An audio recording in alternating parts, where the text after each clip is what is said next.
Hello friends, welcome to AB classes. आज का topic है रेडियस ऑफ जायरेशन।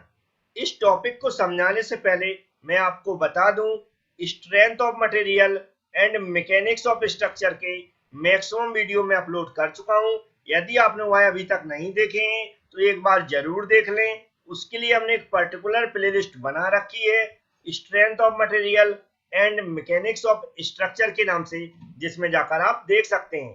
अब मैं स्टार्ट कर रहा हूं आज का वीडियो। सबसे पहले इस टॉपिक के अंदर जायरेशन लिखा हुआ है, इसका मतलब समझ लेते हैं। तो जो जायरेशन होता है इसका मतलब होता है रोटेशन।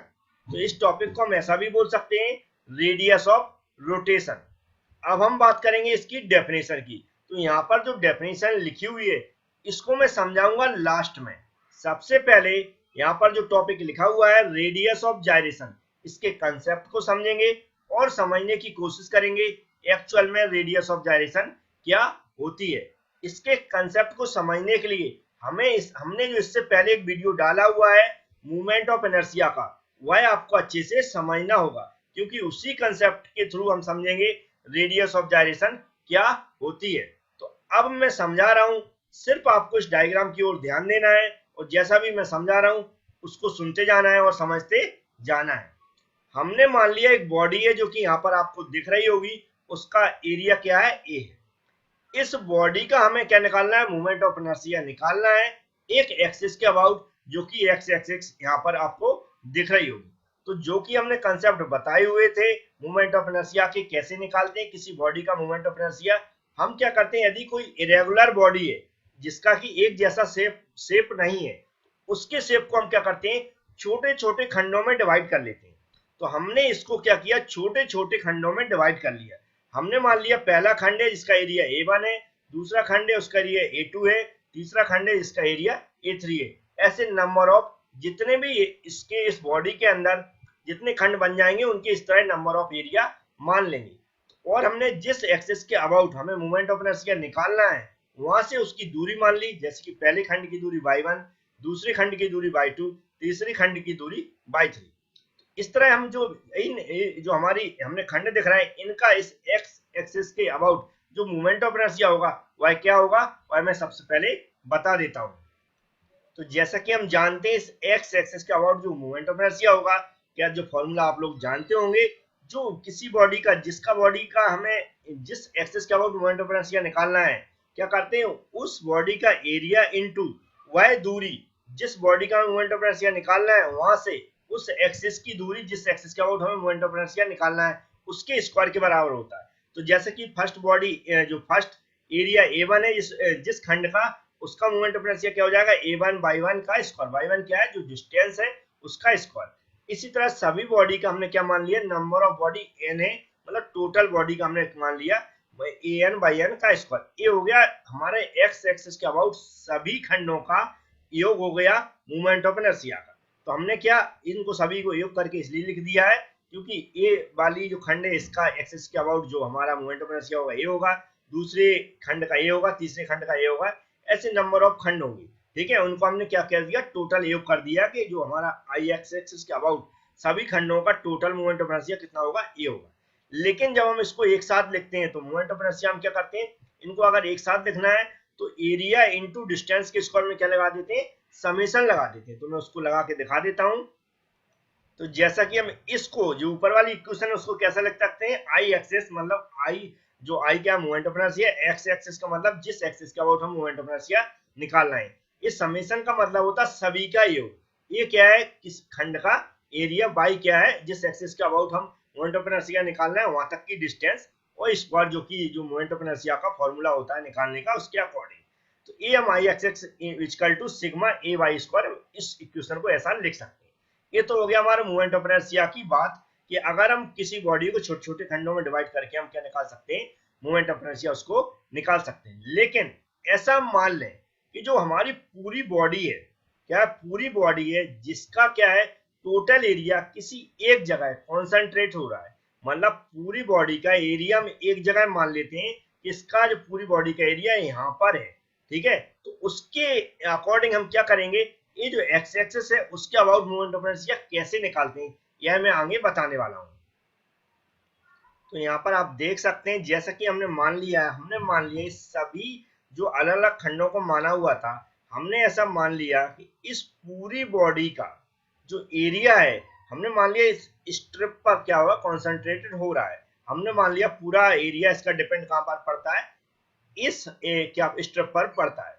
अब जैसे कि हमने इसमें सभी जो हमारे छोटे छोटे खंड थे उनकी डिस्टेंस कितनी मानी थी, y1 y2 y3। तो इन सभी खंडों का हमने जो टोटल एरिया हमने मान लिया कि एक स्ट्रिप पर कॉन्सेंट्रेटेड हो रहा है, तो हमें क्या करना पड़ेगा, सभी डिस्टेंस है उनको भी एक ही डिस्टेंस मानना पड़ेगी। तो इन सभी डिस्टेंसों का योग बराबर कितना मान लिया मैंने, के मान लिया है। इसको हम वर्डों में लिख के दिखा देता हूं। जैसे कि यहाँ पर लिख दिया मैंने कि हमने मान लिया जो पूरी बॉडी है इसका एरिया स्ट्रिप पर कॉन्सेंट्रेटेड हो रहा है, जिसका एरिया मैंने मान लिया, क्या मान लिया, ए मान लिया। तो इन सभी एरियाओं का योग क्या होगा, ए के बराबर होगा। इस तरह ये जो डिस्टेंसें होंगी, जब हमने इन सभी छोटे छोटे खंडों को एक स्ट्रिप मान लिया है, तो इन सभी डिस्टेंस भी कितनी हो जाएंगी, इक्वल हो जाएंगी। तो इन सभी डिस्टेंस भी इक्वल किसके बराबर होंगी, ये जो हमने के लिख दिया है इसके बराबर होंगी। तो हमने मान लिया इन डिस्टेंस किसके बराबर होगी, सभी डिस्टेंस इस के बराबर होगी। तो इसको हम फिर जो यहाँ पर योग लिखा हुआ है इसको कैसा लिख सकते हैं हम, सिग्मा ए इक्वल टू क्या हो जाएगा, कैपिटल ए हो जाएगा। जबकि जो डिस्टेंस बाय स्क्वायर लिखा हुआ है इसकी जगह क्या हो जाएगा, के स्क्वायर हो जाएगा। तो इसको मैं लिख देता हूं। तो यहाँ पर आप देख सकते हैं हमने क्या किया, जो सिग्मा ए टोटल एरिया हमने कितना मान लिया, ए मान लिया, जो कि इस स्ट्रिप पर कॉन्सेंट्रेटेड हो रहा है। मतलब पूरी बॉडी का एरिया केंद्रित कहां पर हो रहा है, इस स्ट्रिप पर हो रहा है। ठीक है, जितना कि ऐसा मानते हैं सभी हम, अगर ये जो हमारे दिख रहे हैं छोटे छोटे खंड, इन सभी जो एरिया है इन सबका हम इस एक्सिस के अबाउट जो मोमेंट ऑफ इनर्शिया निकाल लेंगे, उतना ही कितना होगा, इस स्ट्रिप का मोमेंट ऑफ इनर्शिया निकालेंगे, उन दोनों के इक्वल ही होगा। समझ में आया। मतलब होता है कि जो A1 A2 A3 इन सभी का हम यदि क्या निकालें, मोमेंट ऑफ इनर्शिया निकालें इस एक्स एक्सिस के अबाउट, उन सबका योग कर लें। फिर इसके बाद इस स्ट्रिप का, जो हमने स्ट्रिप कंसीडर की है, इस स्ट्रिप का मोमेंट ऑफ इनर्शिया निकाल लें इस एक्सिस के अबाउट। तो जो इस स्ट्रिप का मोमेंट ऑफ इनर्शिया होगा उतना ही होगा जितना कि ये सभी एरियाओं का मोमेंट ऑफ इनर्शिया होगा, मतलब बराबर ही होगा। इसलिए हमने मान लिया पूरी बॉडी का जो एरिया है इस स्ट्रिप पर कॉन्सेंट्रेटेड हो रहा है, क्योंकि दोनों का मोमेंट ऑफ इनर्शिया इक्वल है। इसलिए फिर मैंने क्या किया, जब इस पे कॉन्सेंट्रेटेड मान लिया तो इसकी डिस्टेंस भी हमें एक जैसी माननी पड़ेगी। तो इसकी टोटल डिस्टेंस हमने इनके बराबर क्या मान ली, के मान ली है। तो ये जो एरियाओं का योग क्या हो जाएगा टोटल, जब हमने ए माना हुआ है तो सिग्मा ए की जगह ए लिख देंगे, और जो हमारी बाई स्क्वायर है उसकी जगह के स्क्वायर लिख देंगे। अब हमें यहाँ पर के की वैल्यू निकालते हैं, क्योंकि के सिंबल होता है किसका, रेडियस ऑफ जायरेशन का। ठीक है, इसको हम अभी और डिफाइन करेंगे कि रेडियस ऑफ जायरेशन एक्चुअली होता क्या है। ठीक है, तो के किसका सिंबल है, रेडियस ऑफ जायरेशन का। तो जो रेडियस ऑफ जायरेशन के सिंबल होता है यह होती क्या है, तो यहाँ से थोड़ा सा समझ में आया होगा। थोड़ा सा मैं डिफाइन कर देता हूं कि ऐसी बॉडी जिसका पूरा एरिया हम जिस जगह कॉन्सेंट्रेट मानते हैं या जिस जगह पूरा केंद्रित मानते हैं, वहां से जिस एक्सिस के अबाउट हम मोमेंट ऑफ इनर्शिया निकाल रहे हैं वहां तक की दूरी होती है, उसे ही हम क्या बोलते हैं, रेडियस ऑफ जायरेशन। समझ में आया होगा। किसी बॉडी का जो एरिया होता है उसे हम उस बॉडी के अंदर जिस जगह केंद्रित मानते हैं या कॉन्सेंट्रेट मानते हैं, उस जगह से या उस एरिया से जिस एक्सिस के अबाउट हमें मोमेंट ऑफ इनर्शिया निकालना है वहां तक की डिस्टेंस होती है, उसी को हम बोलते हैं रेडियस ऑफ जायरेशन। इसे हम के से डिनोटेट करते हैं। अब यहाँ पर हम के की वैल्यू निकालेंगे, तो उससे मैं बताऊंगा कि इसको मैथमेटिकली कैसे कैलकुलेट करते हैं और कैसे उसको डिफाइन करेंगे। तो के की मैं वैल्यू निकाल के दिखा देता हूं यहाँ पर।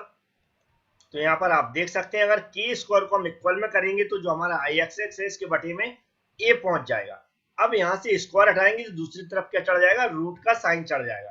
तो के इक्वल टू हो जाएगा रूट के अंदर आई एक्सिस बटे ए। तो रेडियस ऑफ जायरेशन को अगर मैथमेटिकली डिफाइन किया जाए तो जो रेडियस ऑफ जायरेशन इक्वल होती है क्या, जो किसी एक्सिस के अबाउट मोमेंट ऑफ इनर्शिया बटे जो एरिया होता है उन दोनों के रूट के बराबर। तो इतना समझ में आ गया होगा। रेडियस ऑफ जायरेशन एक्चुअल में क्या होता है मैं बता चुका हूं। अब हम बात करेंगे, यदि ये तो मैंने एक्सिस एक्स एक्सिस के अबाउट निकाल के दिखाई रेडियस ऑफ जायरेशन, अब यदि बाई एक्सिस के अबाउट निकालना पड़े तो कैसे निकालेंगे। तो जैसे मैंने ऊपर कंसेप्ट बताए हुए हैं उसी तरह मैं यहाँ पर बता रहा हूँ। एक बॉडी है, तो जैसा मैं बता रहा था, एक कोई बॉडी मान ली मैंने, जिसका मैं मोमेंट ऑफ इनर्शिया निकालना है बाई एक्सिस के अबाउट। तो जैसे हमारे कंसेप्ट होते हैं मोमेंट ऑफ इनर्शिया के, इसको मैंने छोटे छोटे खंडों में डिवाइड कर लिया, उनके अलग अलग एरिया मान लिए और उनकी अलग अलग डिस्टेंस मान ली। यदि हम, जैसा कि हमारे जो रेडियस ऑफ जायरेशन के कंसेप्ट है उसके अकॉर्डिंग, यदि हमने मान लिया इस पूरी बॉडी का जो ये सभी एरियाओं का जो खंडों का योग होगा इस एक्सिस के अबाउट जो मोमेंट ऑफ इनर्शिया का, हमने मान लिया इस बॉडी का पूरा एरिया कॉन्सेंट्रेट हो रहा है इस स्ट्रिप पर, ठीक है। और हमने इस स्ट्रिप से जो जिस एक्सिस के अबाउट हम मोमेंट ऑफ इनर्शिया निकालना है वहां तक की दूरी हमने के मान ली, जिसका मतलब क्या होता है, इस बॉडी के जो यहाँ पर छोटे छोटे खंड हैं, इन एरियाओं का इस वाई वाई एक्सिस के अबाउट जो मोमेंट ऑफ इनर्शिया का योग होगा वह बराबर होगा इस पूरी बॉडी का जो इस स्ट्रिप पर कॉन्सेंट्रेटेड हो रहा है एरिया, या केंद्रित हो रहा है इस पूरी बॉडी का इस स्ट्रिप पर एरिया, उस कॉन्सेंट्रेटेड एरिया इस एक्सिस के अबाउट जो मोमेंट ऑफ इनर्शिया होगा इसका, वह बराबर होगा किसका, इन सभी छोटे छोटे खंडों के मोमेंट ऑफ इनर्शिया के योग के बराबर। इसलिए मैंने क्या मान लिया है कि इस स्ट्रिप पर पूरा इस बॉडी का एरिया कॉन्सेंट्रेटेड हो रहा है, और इस स्ट्रिप से यहाँ तक की दूरी क्या है, बाई है। सबसे पहले जो हमने छोटे छोटे एरिया माने हुए हैं उनकी मैंने यहाँ पर मोमेंट ऑफ इनर्शिया निकाल के दिखा दिया है, इसका मोमेंट ऑफ इनर्शिया क्या होगा, उसको हम कैसे टोटल लिख सकते हैं, I by Y equal to sigma A X square. अब जैसा मैंने इसको कंसीडर किया है, इसको आगे कैसे लिख सकते हैं मैं बता देता हूँ।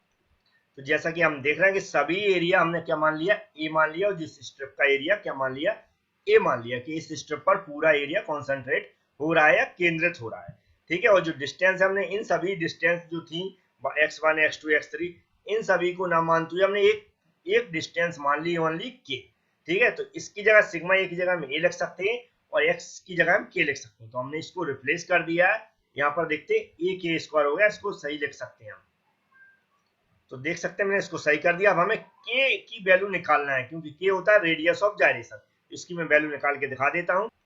तो यहाँ पर आप देख सकते हैं यदि हमें के स्क्वायर की वैल्यू चाहिए तो आई बाई वाई के अबाउट क्या नीचे चला जाएगा ए, और के का स्क्वायर हटाएंगे तो इधर रूट चल जाएगा, यही क्या होगा हमारा बाई वाई एक्सिस के about radius of gyration. Radius of gyration मैंने डिफाइन करके बता दिया था, जो के होती है या रेडियस ऑफ जायरेशन होती है, यह क्या होती है कि किसी बॉडी का की जो रेडियस ऑफ जायरेशन होती है वह क्या होती है कि जिस जो बॉडी का जिस भी पॉइंट पर या जिस भी एरिया पर हमने पूरा एरिया उस पर केंद्रित माना है, कॉन्सेंट्रेट माना है, उस जगह का जो मोमेंट ऑफ इनर्शिया होगा किसी एक्सिस के अबाउट, वहां तक की जो दूरी होगी वह बराबर होती है क्या, जो हमारा जिस एक्सिस के अबाउट जो मोमेंट ऑफ इनर्शिया बटे जिस जगह हमने एरिया कॉन्सेंट्रेट माना उसका एरिया के वर्गमूल के बराबर होता है या रूट के बराबर होता है। तो ये मैंने यहाँ पर लिख दिया है, ऊपर डेफिनेशन लिखी हुई है, वहां से भी आप समझ सकते हैं, मैं दिखा देता हूं।